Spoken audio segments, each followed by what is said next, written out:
हज़रत मरियम अलैहा अस्सलाम का तवक्कल अल्लाह पर। हज़रत मरियम अलैहा अस्सलाम नेक पाक दामन और इबादत गुजार खातून थी। वो अपना ज़्यादा वक्त अल्लाह की इबादत में गुजारत।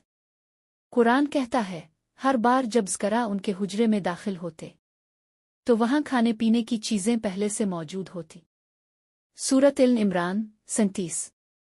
हज़रत ज़करा हैरान होते कि ये रिस्क कहाँ से आता है।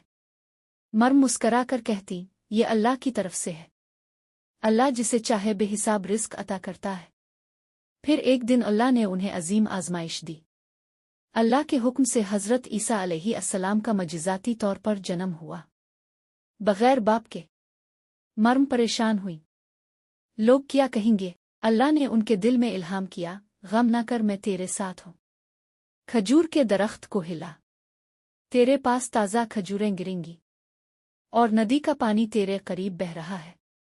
सूरत मरियम 24-26। अल्लाह ने उनकी भूख प्यास और खौफ सब खत्म कर दिया।